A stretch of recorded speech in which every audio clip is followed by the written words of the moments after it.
우리 하나님 은혜가 우리 모든 성도들 함께 하길 바랍니다.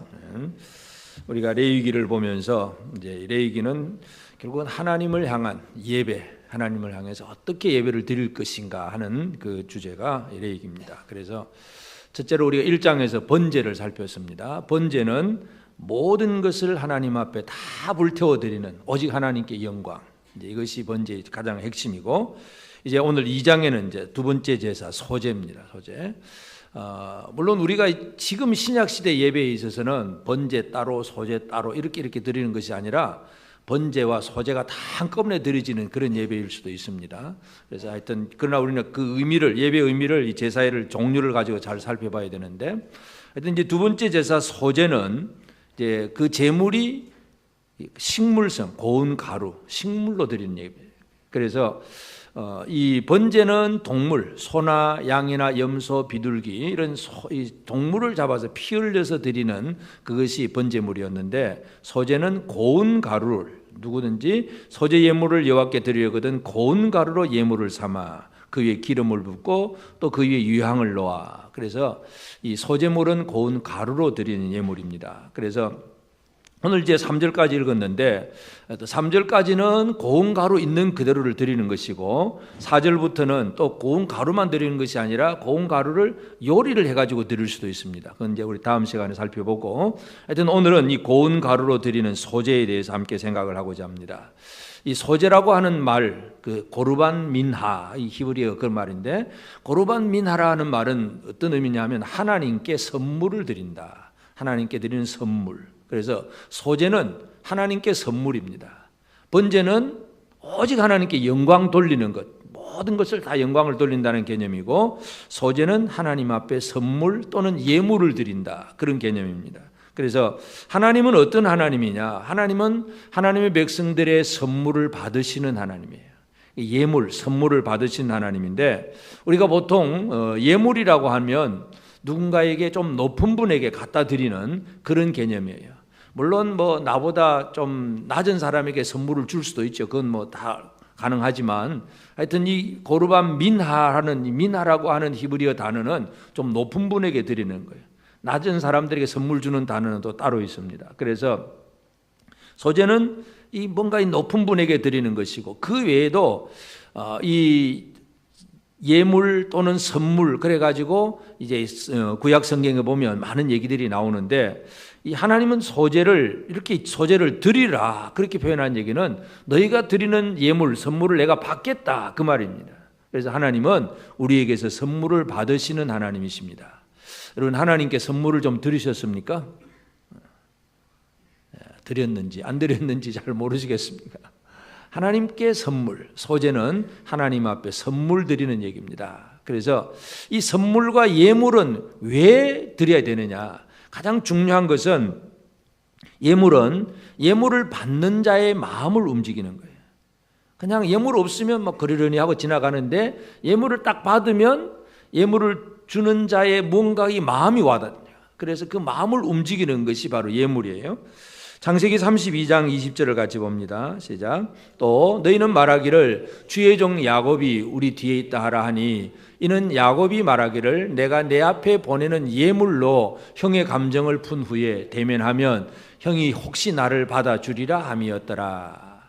자, 이 형의 낯을 피해서 도망갔던 야곱이 이제 드디어 부자가 되어서 돌아옵니다. 돌아오는데 들리는 소식은 자기 형이 400명을 거느리고 온다는 얘기예요. 400명이 결국은 동생 죽이겠다는 마음이 20년이 지나도 안 변했다는 얘기잖아요. 이러니까 이 야곱이 큰 두려움에 빠지게 됩니다. 그래서 양떼도 나누기도 하고 막 별별 수단을 쓰면서 이제 야곱이 하는 그 전략이 뭐냐 하면 예물입니다. 예물. 그래서 내가 내 앞에 보내는 예물로 형의 감정을 푼 후에 대면하면, 그러니까 예물 드리는 사람이 막 야곱 앞에서 계속 몇 대를 가게 하는 거예요. 계속 예물을 갖다 바치는 거. 그래서 이 예물이라는 단어가 민하라는 단어입니다. 그래서 민하는 좀 높은 분, 동생이 형님한테 드린다든지 자녀들이 부모님께 드린다든지, 하여튼 자기보다 좀 높은 분에게 드리는 것이 민하예요. 그래서 이 야곱은 자기 형님의 노여움을 풀기 위해서 많은 소떼 양떼를 막 이렇게 좀 준비를 해가지고 자기보다 앞서서 막 가게 합니다. 이 선물을 드리는, 예물을 드리는 목적은 뭐냐?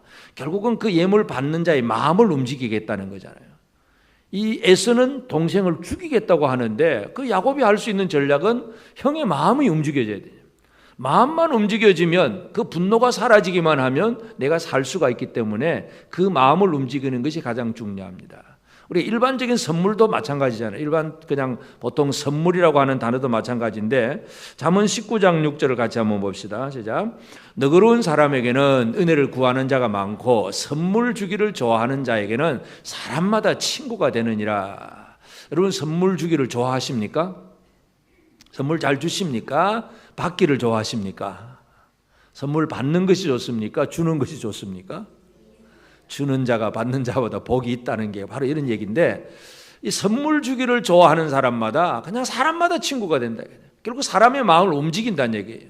그래서 이 소재라고 하는 단어, 민하, 이 예물, 선물이라고 하는 단어는 하나님의 마음을 움직이는 거예요. 그래서 이 소재가 얼마나 중요한가 하는 걸 우리가 이해를 해야 됩니다. 그러면 이 소재물은 고운 가루로 이제 드립니다. 고운 가루. 그래서 이 백성들이 가져오는 소재물, 고운 가루의 의미가 무엇인가를 한번 살펴야 되는데, 물론 모든 제물이 다 예수 그리스도의 모형입니다. 예수가 어떤 분이냐 그렇게 얘기할 때에 이제 제물을 동물성이냐 식물성이냐 이 두 가지로 우리가 나누어 보면, 번제나 나중에 우리가 생각할 화목제나 속죄제, 속건제 전부 다른 모든 제사는 동물성으로 잡아서, 피를 잡아서 흘려드립니다. 그래서 이 동물성으로 드리는 거 있는데, 소제는 식물성이에요. 그래서 우리가 이제 좀 영적으로 해석을 해보면, 번제물은 예수 그리스도의 신성, 하나님이 되심, 이걸 얘기한다면, 이 곡식으로 드리는 이것은 예수 그리스도의 인성, 사람이 되신 예수님, 사람이신 예수 그리스도의 모습. 물론 우리가 이게 두 개가 같이 있어야 되겠죠. 예배 드릴 때는 우리 예배는 예수 하나님이고 참 사람이고 참 하나님이신 예수 그리스도를 다 봐야 되는데, 하여튼 이 소재물에서는 예수님의 그 인성, 사람이 되신 예수님의 모습을 봅니다. 그래서 고운 가루라고 하는 게 뭐냐 하면, 결국은 고운 곡식은 땅에서 나는 거예요. 땅에서 뿌리를 내려서 땅에서 나오는 것이기 때문에 이제 곡식 가루를 우리가 그렇게 해석을 합니다. 그래서 예수님이 이 땅에 오셨다는 것, 땅에 오셨다, 육신을 입으셨다는 것, 예수님의 인성을 우리가 살펴봐야 되는데, 로마서 8장 3절을 우리 같이 봅니다. 시작. 율법이 육신으로 말미암아 연약하여 할 수 없는 그것을 하나님은 하시나니 곧 죄로 말미암아 자기 아들을 죄 있는 육신의 모양으로 보내어 육신의 죄를 정하사. 그러니까 예수 그리스도는 죄 있는 육신의 모양으로 보내셨다. 이것을 우리가 이해를 해야 됩니다. 그래서 고운 가루, 이것은 사람이 되신 예수님, 이 땅에 오셔서 육체를 입으시고 사람이 되신 예수님이에요. 이제 이 고운 가루라고 하는 것도, 이제 가루는 가루인데 고운 가루다. 이 히브리 언어의 솔레트라고 하는 단어는 막 흔들었다, 채에 흔들었다, 그 개념이에요.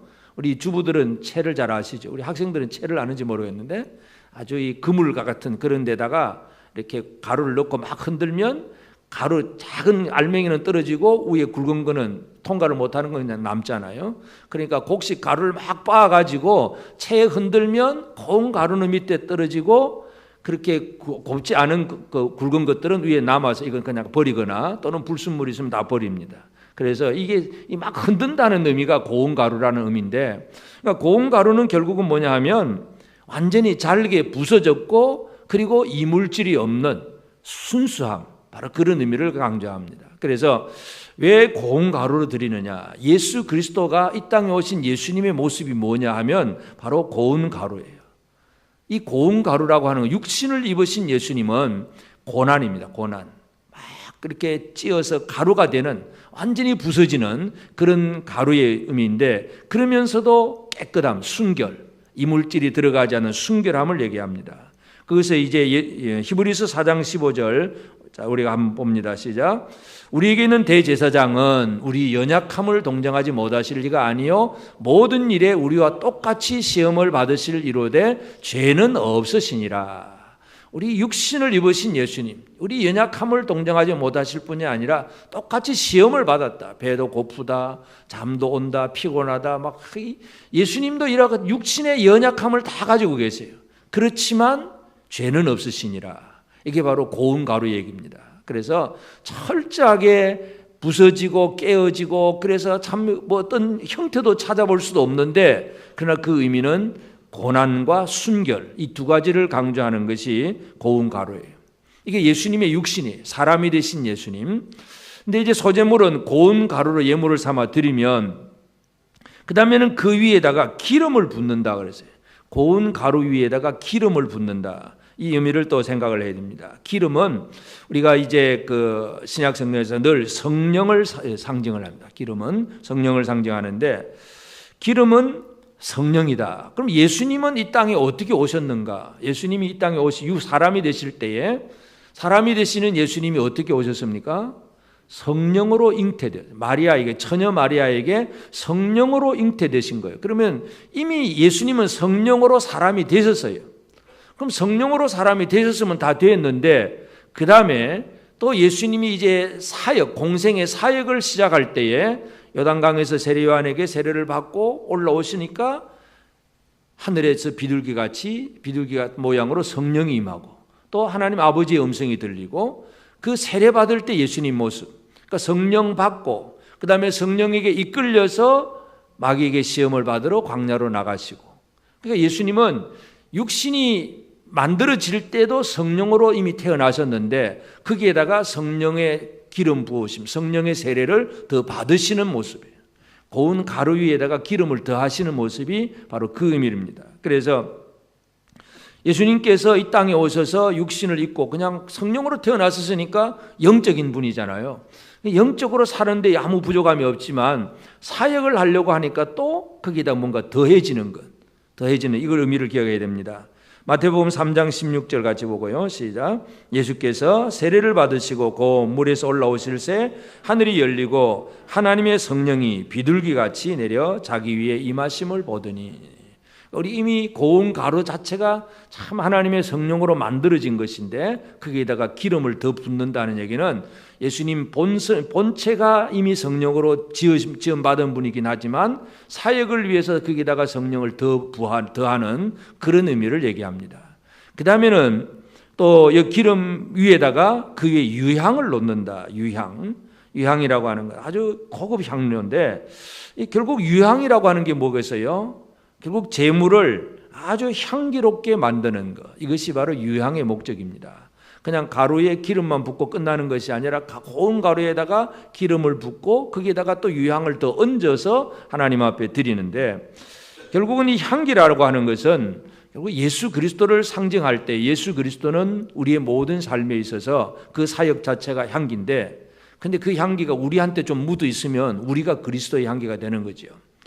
여러분은 그리스도의 향기가 되셨다고 믿으십니까? 옆 사람에게서 예수 냄새가 좀 나십니까? 고린도후서 2장 15절 같이 보면 시작. 우리는 구원받는 자들에게나 망하는 자들에게나 하나님 앞에서 그리스도의 향기니, 그리스도의 향기, 예수님이 향기로운 분인데 그 향기가 우리에게 올 때에 우리 믿는 자가 그리스도의 향기가 됩니다. 그래서 예수님 자신이 성령으로 만들어진 분이고 그 위에다가 성령이 더해지셨고 그 사역이 향기로운 사역입니다. 에베소서 5장 2절도 한번 같이 봅시다. 시작. 그리스도께서 너희를 사랑하신 것 같이 너희도 사랑 가운데서 행하라. 그는 우리를 위하여 자신을 버리사 향기로운 제물과 희생 제물로 하나님께 드리셨느니라. 예수님은 향기로운 제물이 되셨대요. 향기로운. 그러니까 이 구조를 잘 이해할 필요가 있습니다. 고운 가루가 원형입니다. 그 위에다가 기름을 붓고 또 향기를 더하고, 이게 소제물의 모습이에요. 이것이 바로 사람이 되신 예수를 그렇게 우리는 이해할 수 있습니다. 그래서 이 소제물을 드리는 것은 그렇게 드리면 결과가 뭐냐? 결과가 결국은 하나님 앞에 이 향기로운 냄새니라. 여호와께 향기로운 냄새니라. 이 소제물이 유향을 드리는 것은 결국은 하나님 앞에 향기를 돌려드리는 그런 제물이 바로 소제물입니다. 하나님이 흠향을 하시죠. 근데 우리가 실제로 보면 물론 이제 하나님이 불태워 드리면 하나님 흠향하시는데, 그러면 드리는 사람 또는 드리는 제사장은 향기를 못 맡을까요? 향기는 주변에 있는 사람이 다 맡는 거예요.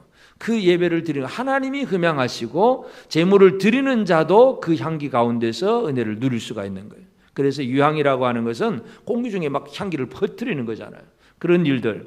그래서 예수님이 이 땅에서 오셔서 우리의 모든 삶을 주관하시고 또 하나님 앞에 나아가는 데 있어서 예수 그리스도가 향기롭다는 얘기는 우리가 예수를 통하지 않으면 하나님 앞에 향기가 될 수가 없다는 얘기입니다. 그래서 예수님이 어떤 분이냐 이걸 잘 이해를 해야 됩니다. 예수님은 세 가지 단계를 꼭 기억을 합니다. 이 땅에 성령으로 태어나신 분입니다.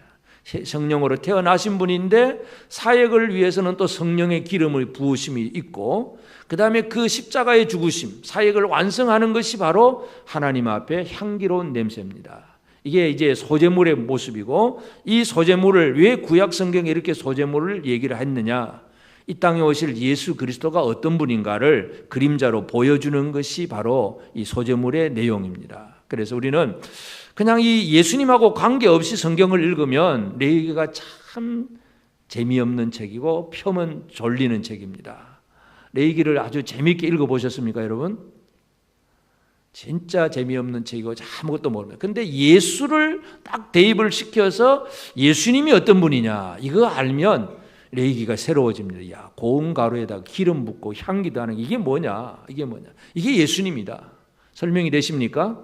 고운 가루에 기름을 붓고 유향을 더한다. 이게 예수님이다. 예수님의 모습이 성령으로 잉태되어서 탄생하시고 거기에다가 성령의 기름 부으심으로 사역을 시작하시고 십자가에 달려 죽으시는 그 사역의 완성이 하나님이 받으시는 향기로운 제물입니다. 이 예수를 레위기에서 그렇게 설명을 하고 있습니다. 그래서 우리는 이 땅에서 우리는 이미 예수를 다 잘 알고 있는 분들이기 때문에 다시금 구약을 통해서 내가 아는 예수님이 어떤 분인가를 좀 더 깊이 이해하고 생각해 볼 필요가 있습니다. 소제물은 고운 가루에 기름을 붓고 유향을 놓아 하는 예물입니다. 이제 이것을 드리려거든 할때면 결국은 소제는 드리는 사람이 하는 거예요. 드리는 사람이 고운 가루의 예물을 삶고 그의 기름을 붓고 유향을 놓아서 아론의 자손 제사장들에게 가져가는 것. 그러니까 이걸 다 준비해 가지고 가져간다는 거. 소제를 드리는 사람입니다. 그래서 소제를 드리는 방법이 벌써 이미 이 소제물을 다 준비를 해야 됩니다. 집에서부터 하든지 아니면 뭐 성전 가까이서 하든지 하여튼 고운 가루를 가지고 와서 거기에다가 기름을 붓고 유향을 더해서 제사장에게 갖다 주면 제사장이 이제 그것을 불태우게 되는데 하여튼 우리가 이제 그 고운 가루에다가 기름을 붓고 유향을 더한다는 이 의미가 이제 모양적인 면에서는 예수 그리스도를 상징하는 그런 얘기이기도 한데 이제 드리는 자 입장에서 보면 또 이게 뭘 의미하는가 드리는 그 과정에서 결국은 이 고운 가루에다가 뭔가 자꾸 더한다는 것은 이 가루에다가 특별한 의미를 더하는 것, 이게 중요합니다. 우리가 지금 이 시간대 우리가 예배를 드리는데 예배 드리는 자 우리들이 몸이 이 자리에 나와 있잖아요. 몸이 나와 있는데 몸만 있으면 되느냐 이게 아니라는 얘기죠. 몸만 있고 생각은 엉뚱한 데가 있고 이러면 예배가 되질 않습니다. 그래서 이 더한다는 것에 대해서 기름을 더한다는 것은 결국은 우리가 하나님 앞에 나와서 예배를 드리는 것이 몸이 이 자리에 나와 있는 것이지만 우리의 영이 하나님 앞에 나와야 되는 이런 얘기입니다. 그래서 우리 예배에 대해서 어떤 얘기를 하냐면 고린도전서 14장 15절에 보면 한번 같이 봅니다. 시작. 그러면 어떻게 할까? 내가 영어로 기도하고 또 마음으로 기도하며 또 내가 영어로 찬송하고 또 마음으로 찬송하리라. 이 사도 바울이 고린도 교회를 향해서 진짜 예배를 어떻게 드려야 되느냐 이거 설명합니다. 예배당에 나와 앉아있다고 예배가 되는 게 아니라 진짜 내 영이 움직이느냐, 내 영으로 기도하고 영으로 찬송하고 이게 기름 붓는 행위예요. 그래서 우리가 이 시간도 예배를 드리면서 그냥 몸만 앉아서 그냥 시간 때우고 가면 그 아무 의미가 없어요. 내 안에 있는 영이 하나님을 향하여 나오는 이게 바로 기름을 붓는 행위입니다. 그래서 우리가 진짜 하나님 앞에 내 영이 나와 있는가, 이 시간 하나님 앞에 내 영으로 드린 예배인가를 생각을 해야 되고, 또 한 가지 유향이라고 하는 단어는 주로 이제 유대인들은 이 유향이라고 하는 단어 속에서 사람들의 마음, 생각, 마음을 얘기합니다. 마가복음 12장 33절 같이 봅니다. 시작. 또 마음을 다하고 지혜를 다하고 힘을 다하여 하나님을 사랑하는 것과 또 이웃을 자기 자신과 같이 사랑하는 것이 전체로 드리는 모든 번제물과 기타 제물보다 나으니이다. 전체로 번제물, 소제물 다 드렸는데 마음이 없으면 그 소제물도 소제물이 아니라는 얘기죠. 그러니까 소제물이 진짜 제대로 된 소제물이 되려고 하면 마음이 드려지는 예물, 이것이 중요합니다. 그것이 유향을 놓는 것입니다. 우리가 예를 들어서 누군가 선물을 받았을 때에, 근데 선물의 개념보다도 약간의 뇌물적인 선물을 받으면 기분이 어떻습니까? 뇌물을 받았다 하면 기분이 어떻습니까? 저도 이제 그런 경험이 한 번 있어요. 목사가 뇌물 받을 일은 별로 없는데, 이제 노예 고시부 부원이거든요. 이제 시험 쳐야 되는데, 아니 시험 치기 전에 어떤 전도사님이 과일 한 상자를 들고 왔어요. 이건 뭐예요? 분명히 이건 선물일까요? 뇌물일까요? 너무 기분이 안 좋았어요. 봤는데 너무 기분이 안 좋아. 그러니까 이 마음이라는 게 진짜 뭔가 어떤 사랑하고 존경하는 마음으로, 기뻐하는 마음으로 선물을 주면 딱 마음이 느껴지잖아요. 그러면 참 감사합니다, 이거 받아지는데 뭔가 이 딱 마음이 느껴진다. 이거는 선물이 아니고 뇌물인데, 그러면 아주 받고도 그냥 기분 나쁜 거죠. 그냥 되돌려 보냈는데 안 가져가고 내버려두고 가서 알 수 없지만은 하여튼 그런 일이 있어요. 그러니까 우리가 이 뇌물을 준다는 거, 이건 우리가 딱 마음을 느낄 수가 있잖아요. 누군가 선물을 줄 때에 그 사람이 진짜 좋아서 주는 선물인지, 아니면 뭔가 어떤 계산을 주고 어떤 대가를 바라고 하는 뭔가 갖다 주는 것인지, 뭔가를 우리가 이 사람인지라 딱 느낄 수가 있어요. 그러니까 예물에 마음이 쏟아져요. 오늘 우리 예배에 마음이 쏟아져야 하나님이 느끼시는 거예요. 어떤 마음으로 하나님 앞에 나오셨습니까? 어떤 마음?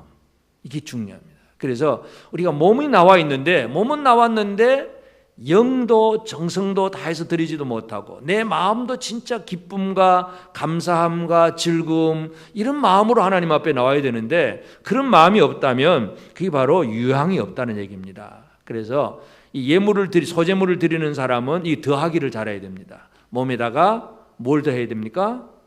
영을 더하고, 그 다음에 이 마음을 더하고, 결국은 하나님 앞에 우리의 육체만 나오는 것이 아니라 영과 혼과 육, 다 세 가지가 다 나와야 하나님이 받으시는 진정한 예배를 제대로 드릴 수가 있는 겁니다. 그러니까 우리는 눈에 보이는 고운 가루가 있는 것도 아니고 소 잡고 양 잡는 건 아니지만, 이 시간 우리 하나님 앞에 예배 드릴 때에 그냥 우리가 몸만 이 자리에 참여하는 이것이 아니라 진짜 하나님 앞에 내 온 것을 다, 모든 걸 다 드릴 수 있느냐, 이게 더해져야 돼요. 그래서 그냥 나오라 그러면 몸은 나오지요. 근데 몸은 나와 있는데 더한 것이 없으면 그는 전체로 기타 제물보다 아무 소용이 없어요.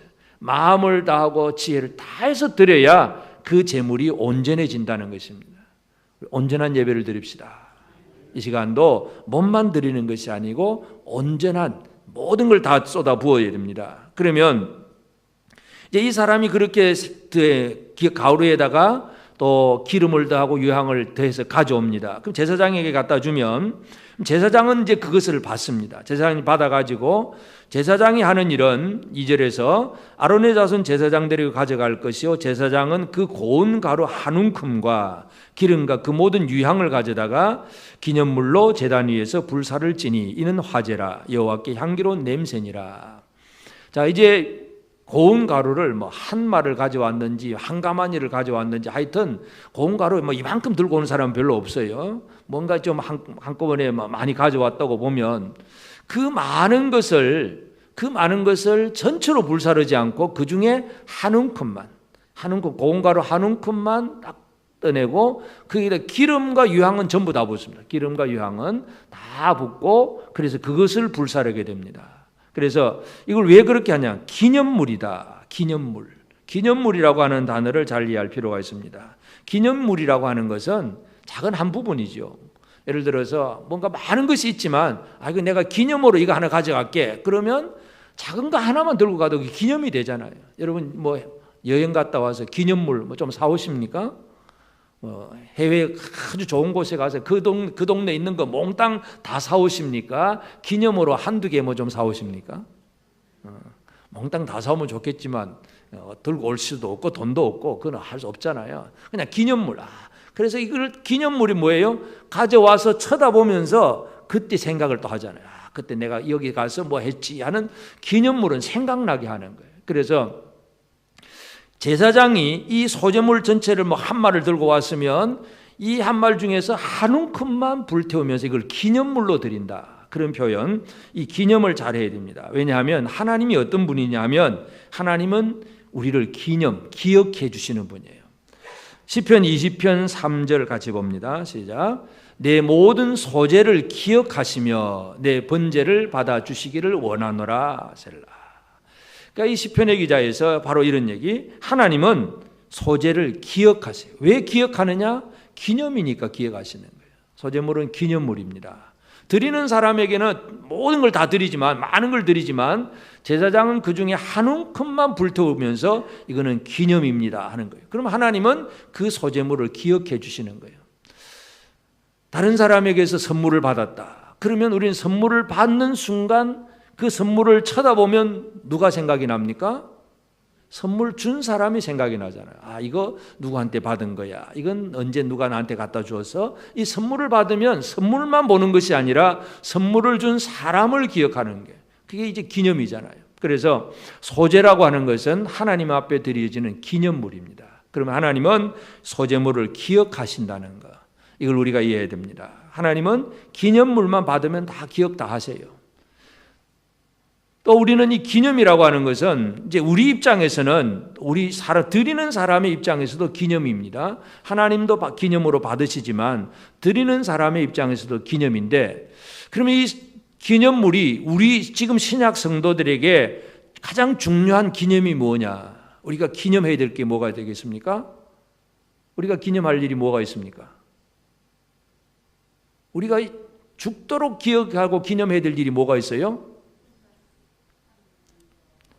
고린도전서 11장 24절 같이 봅니다. 시작. 축사하시고 떼어 이르시되 이것은 너희를 위하는 내 몸이니 이것을 행하여 나를 기념하라. 예수님이 6월절 마지막 만찬 자리에서 제자들에게 주신 말씀, 성찬식, 성찬.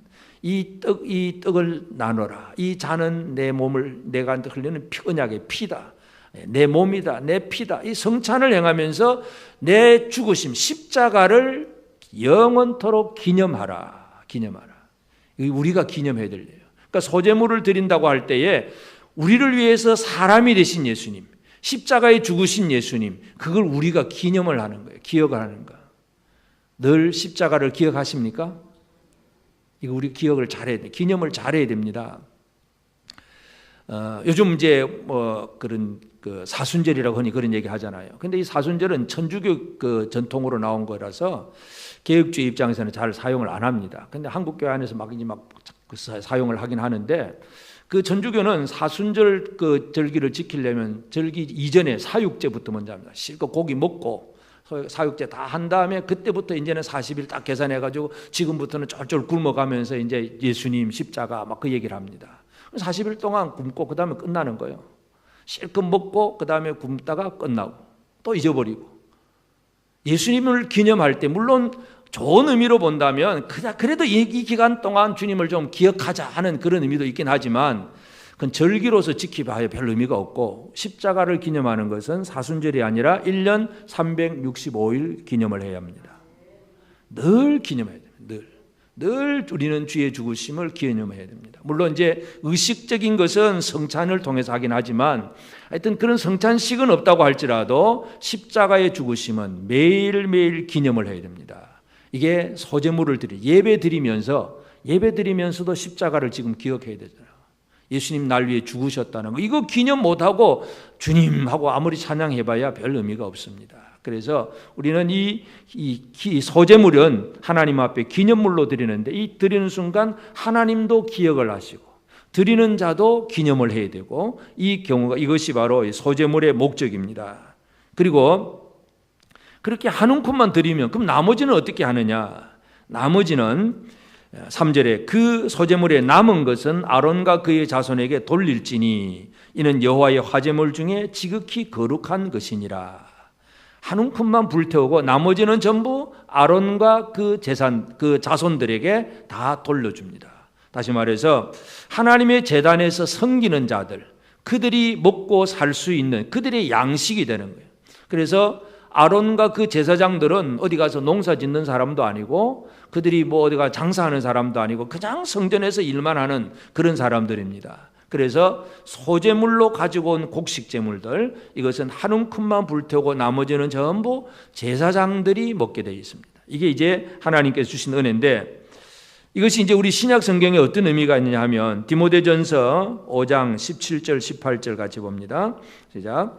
잘 다스리는 장로들은 배나 존경할 자로 알되 말씀과 가르침에 수고하는 이들에게는 더욱 그리할 것이니라. 성경에 일러서되 곡식을 밟아 떠는 소의 입에 망을 씌우지 말라 하였고 또 일꾼이 그 삭슬을 받는 것은 마땅하다 하였느니라. 하나님은 하나님의 일을 하는 일꾼에게 필요한 삭슬을 주시는 하나님이십니다. 그래서 제사장들이 성전에서 사역을 하면 그들이 필요한 것은 바로 소제물을 통해서 하나님이 주시는 거예요. 그래서 이 소제물은 드리는 자가 잘 준비해서 가져가고, 그러면 제사장은 그 중에 한 움큼만 가지고 기념물로 불사르고 나머지는 제사장과 그 식구들이 다 나누어서 먹을 수 있게 하는 것, 이게 바로 소제물입니다. 그러니까 결국은 소제물을 드리면 어떤 일이 벌어집니까? 소제물을 드리는 순간 하나님이 드리는 자의 마음을 읽고 기억하십니다. 야, 감사함으로 또는 기쁨으로 나왔구나. 야, 이 내 자녀가 참 진짜 나를 섬기기 위해서 감사함으로 진짜 자원함으로 나왔구나. 하나님이 기억해 주십니다. 그럼 우리도 예수 그리스도 십자가를 기억해야 되고, 그 결과가 뭐냐? 하나님의 일을 하는 자들에게는 필요한 것이 채워지는 이 은혜가 이루어지는 것이 바로 소제의 목적입니다. 우리는 이 소제를 통해서 하나님께도 기쁨이 되고, 또 소제를 드리는 예배하는 자들도 늘 주님의 죽으심을 기억하면서 감사함으로 가고, 또 그런 과정 속에서 하나님의 일을 하는 자들에게 필요한 것이 공급되는 것, 이것이 하나님이 원하신 일이기 때문에 우리가 얼마나 소제를 많이 잘 드리느냐, 이게 참 중요한 부분입니다. 여러분, 소제를 잘 드리십니까? 소제를 어떻게 또 이제 문자적으로 해석하면 안 돼. 소제를 드리냐 하니까 뭐 곡식 가져왔냐, 쌀 한 가마니 가져왔냐, 그 얘기가 아니고 나를 위해 죽으신 예수님, 십자가에 달려 죽으신 사람이 되신 예수로 말미암아 이 시간 하나님 앞에 나오는 것, 이걸 통해서 하나님의 놀라운 은혜가 이루어집니다. 우리는 진짜 이 소제물을 드리는 자의 마음이 얼마나 중요한가 하는 거 생각하십시다. 이제 우리가 이 하나님께서 소제를 이렇게 드리라 그렇게 말씀했기 때문에 결국 소제라는 것은 하나님 앞에 드리는 예물, 선물이잖아요. 우리가 하나님 앞에 선물을 잘 드리는 우리가 되어져야 됩니다. 선물 그러면 너무 그저 비유하기가 너무 쉽습니다. 선물을 드릴 때에 대충 드립니까? 좀 포장도 어떻게 하든 신경 써서 해서 드립니까? 이거 선물 그러고 아무거나 그냥 줍니까? 뭐 현금을 주더라도 현금을 주더라도 선물 그러면 어떻게 줍니까? 뭔가 이 참 예쁜 봉투에 막 리본 담고 뭐 하여튼 뭔가 정성을 다 쏟는 것이 선물이잖아요. 선물 그냥 대충 주는 게 아니에요. 진짜 우리가 하나님 앞에 고르반 민하, 하나님 앞에 드리는 선물에 우리 어떤 마음이 있느냐, 이게 참 중요해요. 그래서 하나님 앞에 우리는 선물 드리는 마음은, 예물 드리는 마음이 뭐 어떤 마음이 되어야 될까요? 가장 중요한 것이 시편 100편 4절을 같이 봅니다. 시작. 감사함으로 그의 문에 들어가며 찬송함으로 그의 궁정에 들어가서 그에게 감사하며 그의 이름을 송축할지어다. 감사함으로. 하나님 앞에 나오는 제일 중요한 마음이 감사의 마음입니다.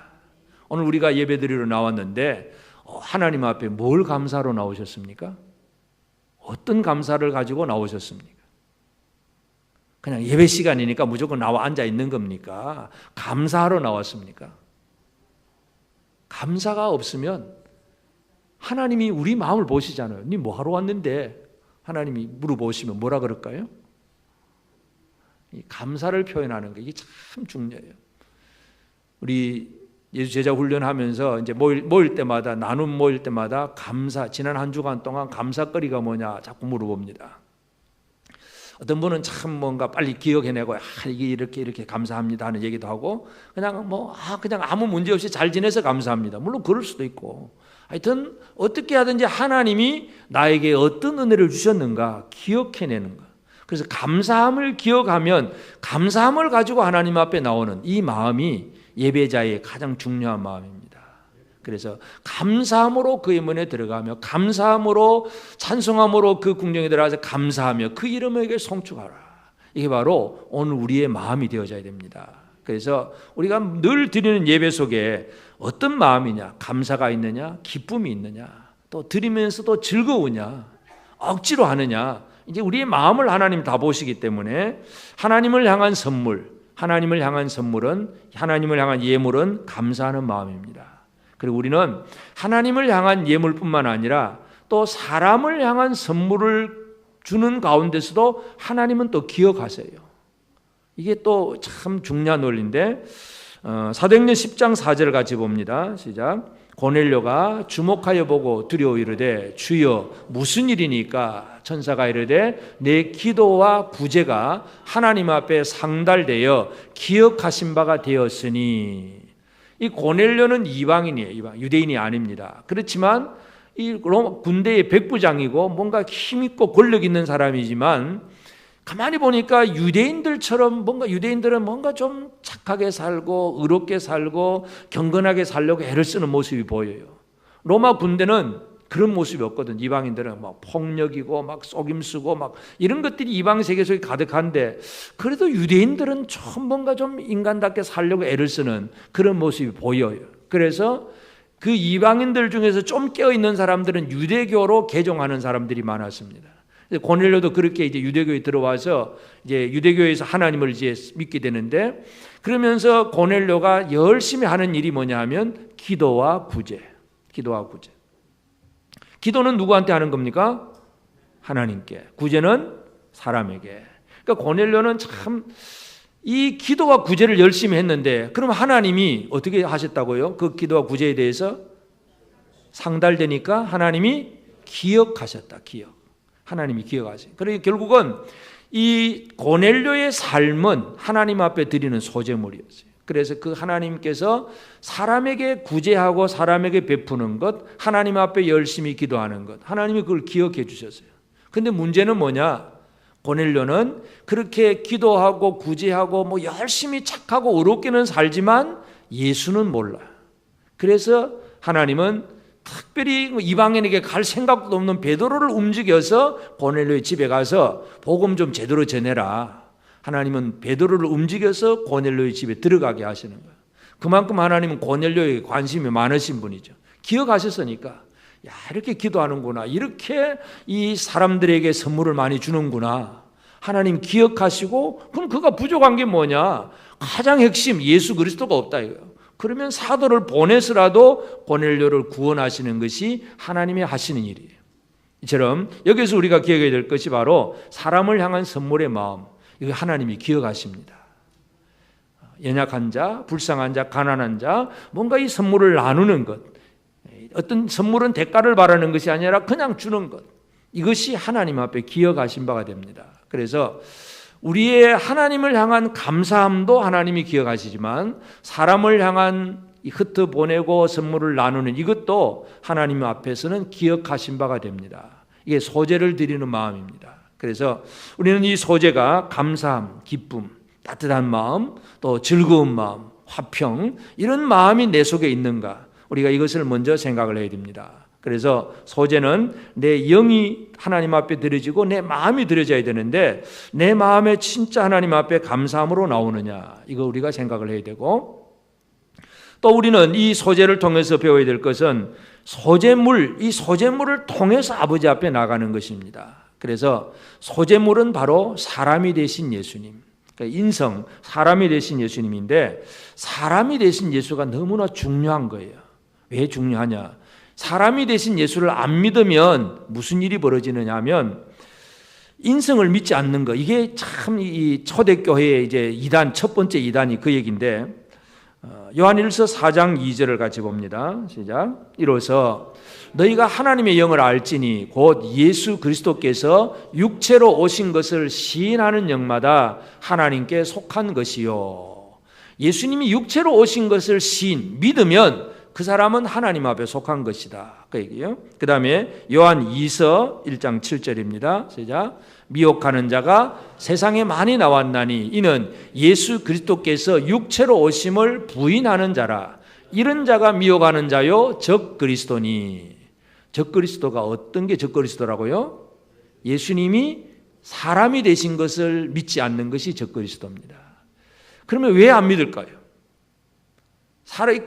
이제 고대 사회 속에서 특별히 이제 헬라의 그 이원론적인 사고, 육체는 부정하고 더러운 것, 영혼은 깨끗한 것. 이제 이렇게 되다 보니까 어떻게 깨끗하신 예수님이 더러운 육체를 입을 수 있느냐? 예수님은 영적으로 임하신 것이고 그냥 뭐 어떤 사람의 껍데기만 잠깐 빌려 쓰신 것이다. 사람이 된 게 아니고 사람을 잠깐 빌려 쓰셨다. 이렇게 표현하는 것이 첫 번째 나타난 그 이단들이었어요. 그런 이단들을 향해서 그는 적그리스도다. 지금 그런 얘기를 합니다. 자, 예수님이 육체로 임하신 것을 부인하면 결국은 무슨 일이 문제가 생깁니까? 예수님의 십자가가 어떤 일이 되는 거예요? 완전한 사람이 되셔서 사람을 대표해서 대신해서 죽는 십자가의 의미가 예수님 그냥 잠깐 와서 죽었다 그러니까 우리하고 별 상관없는 그런 몸이 됩니다. 완벽한 사람이 되셔야 우리 죄성을 가진 그대로 인간이 되셔야 우리의 죄를 위해서 십자가에 죽으실 수 있습니다. 그 다음에 완전한 사람이 아니면 죽고 부활도 이게 해석이 안 되는 거예요. 그러니까 많은 사람들이 십자가와 부활을 이게 믿기가 너무 힘드니까 이제 다르게 해석을 하는 거. 아이고 예수 영적으로 오셨다든지 십자가에 죽고 기절했다가 제자들이 훔쳐갔다든지 이런 얘기가 계속 나오는 것은 예수님을 이 육체로 사람이 되신 것을 믿지 않기 때문에 그렇습니다. 그래서 소재물 사람이 되신 예수님을 의지하고 예수님으로 말미암아 하나님 앞에 나아가는 것. 이게 바로 예수께서 날 위해서 나와 똑같은 사람이 되셨다는 것을 믿는 것입니다. 이 믿음이 하나님이 받으시는 믿음이에요. 이 예배가. 그래서 우리가 이 하나님 앞에 나올 때마다 진짜 사람이 되신 예수님을 제대로 시인하고 또 나와 똑같은 연약함을 가지신 그분이라는 것을 믿느냐. 이 믿음으로 나오는 것이 바로 소제물을 드리는 것입니다. 그래서 사람이 되신 예수를 신뢰하는 것. 하나님을 향한 감사함, 거기에다가 하나님이 보내신 자 예수 그리스도가 나와 똑같은 사람이 되셨다. 그래서 나처럼 살다가 또 죄인을 사람으로서 나를 대신해서 죽으셨고 그리고 사흘 만에 부활하신 분이다. 이게 이러한 사실을 믿음으로 나오는 것이 바로 이 소재를 제대로 드리는 것입니다. 그래서 사람이 되신 예수를 신뢰를 해야 됩니다. 히브리서 4장 15절 16절 한 번 더 읽어봅시다. 시작. 우리에게 있는 대제사장은 우리 연약함을 동정하지 못하실 리가 아니요 모든 일에 우리와 똑같이 시험을 받으시니로되 죄는 없으시니라. 그러므로 우리는 긍휼하심을 받고 때를 따라 돕는 은혜를 얻기 위하여 은혜의 보좌 앞에 담대히 나아갈 것이니라. 은혜의 보좌 앞에 담대히 나아가는 게 예배드리러 나오는 거잖아요. 그럼 예배드리러 어떻게 나오느냐? 예수 그리스도가 참 사람이 되셨고 그러나 죄는 없으신 그 대제사장 예수를 의지하고 은혜의 보좌 앞에 나오는 겁니다. 그러니까 우리가 이 시간 예배를 드릴 때에 사람이 되신 예수님을 정확하게 믿지 못하면 하나님은 그 예배를 안 받으십니다. 적그리스도 예배입니다. 하나님하고 상관없는 예배. 그래서 진짜 사람이 되셔서 날 위해 죽으시고 사흘 만에 부활하신 그 예수를 믿고 그분을 힘입어서 은혜의 보좌 앞에 나오는 것. 이게 바로 우리가 드리는 소제가 됩니다. 그래서 이 소제를 제대로 잘 드리는 게 중요하고 그리고 이제 우리는 이 소제를 통해서 하나님의 일을 하는 사역자들의 필요를 나누는 것. 여기에도 우리가 좀 더 생각을 해볼 필요가 있어요.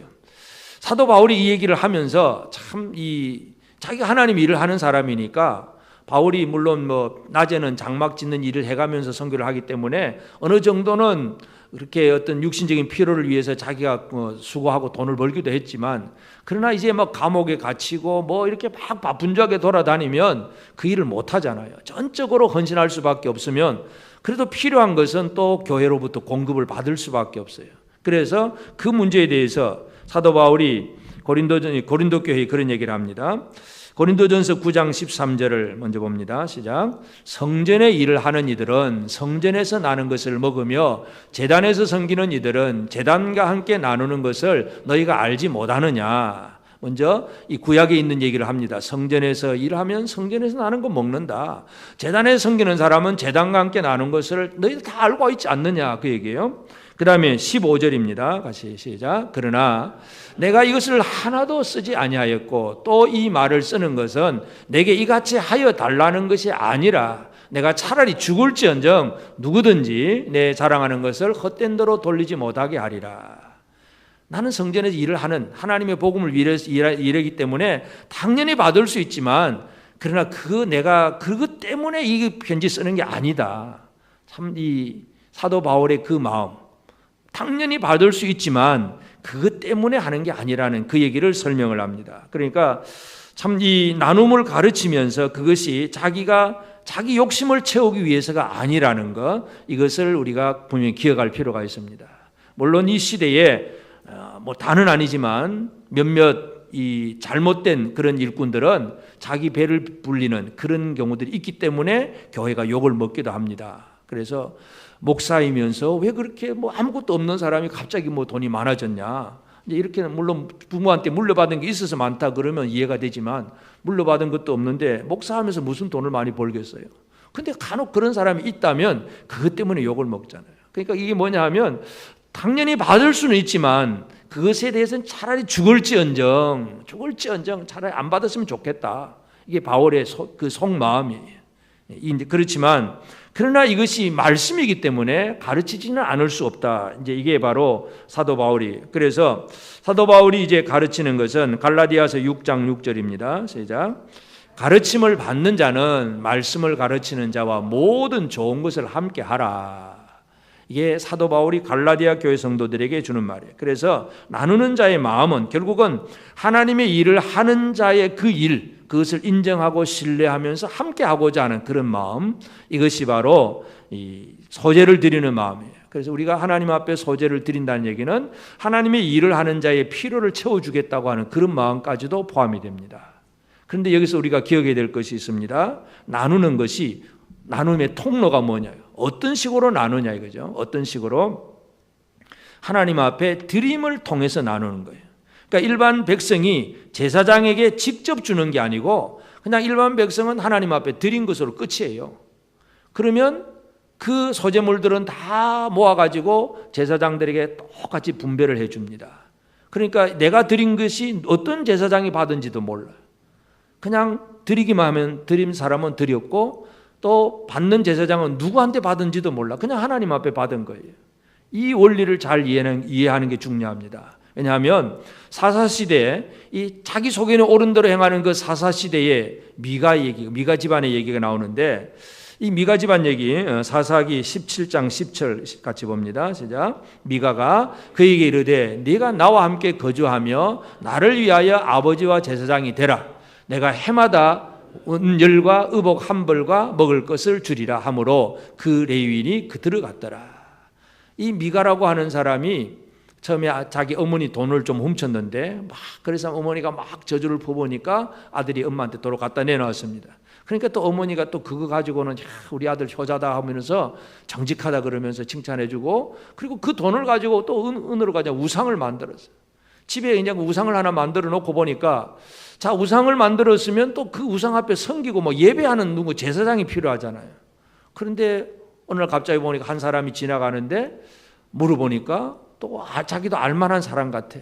알고 보니까 그 모세의 손자인데 레위 사람이에요. 그래서 어디로 가느냐? 난 레위 사람인데 어디 집이 없어서 어디 뭐 이리저리 돌아다닌다. 그러니까 그럼 잘 됐다. 우리 집에 와서 제사장 되라. 그러면 내가 해마다 은열 의복 한 벌 먹을 거 줄 거다.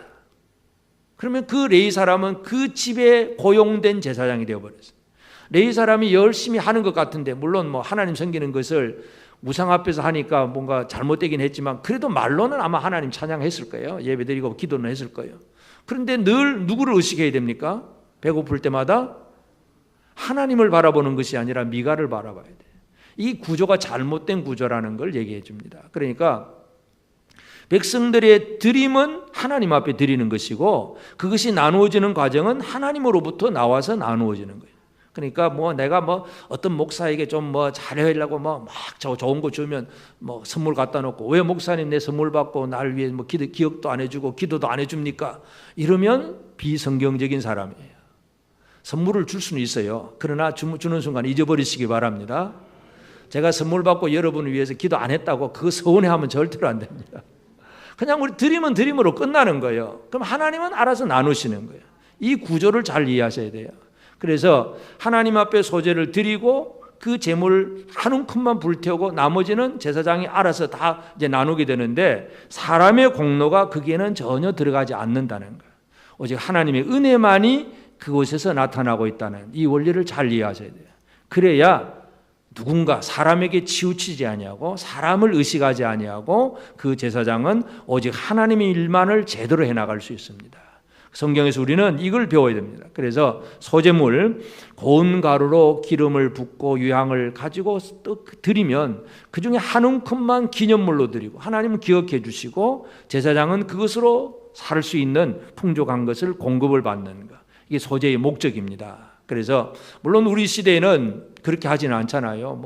뭐 옛날에는 그래도 한 성미 그래가지고 뭐 쌀도 가지고 했지만 요즘은 성미도 다 잊어버렸고 성미 없어도 상관이 없습니다. 그래 이제 뭐 곡식 가루 뭐 이것 뭐 소 한 마리 없어도 되지만 지금 우리 드리는 건 그냥 막 헌금을 하는 그런 식이지만 하여튼 어떤 자세, 어떤 마음으로 나와야 되느냐, 이게 가장 중요합니다. 그래서 레위기에서 이렇게 제사 드리는 방법은 하나님 앞에 나올 때 너희는 이렇게 해라 하는 얘기예요. 하나님이 원하시는 방법이에요. 예수 그리스도가 없으면 하나님 앞에 나아갈 수가 없습니다. 어떤 마음으로 나가야 되느냐, 이게 가장 중요합니다. 어떤 마음입니까? 감사하는 마음. 감사해요. 감사. 그래서 이 번제나 소제가 다 따로따로 설명이 되지만 지금 우리 시대 예배는 이게 다 그 안에 포함되어야 됩니다. 예수 그리스도의 신성, 예수님의 인성, 이게 전부 우리 믿음의 대상이고 확신이고, 그 주님을 의지하고 하나님 앞에 감사함으로 나오는 것, 하나님은 이런 예배를 받으십니다. 이 예배를 우리 모두가 제대로 드리기를 원합니다. 같이 기도드리겠습니다.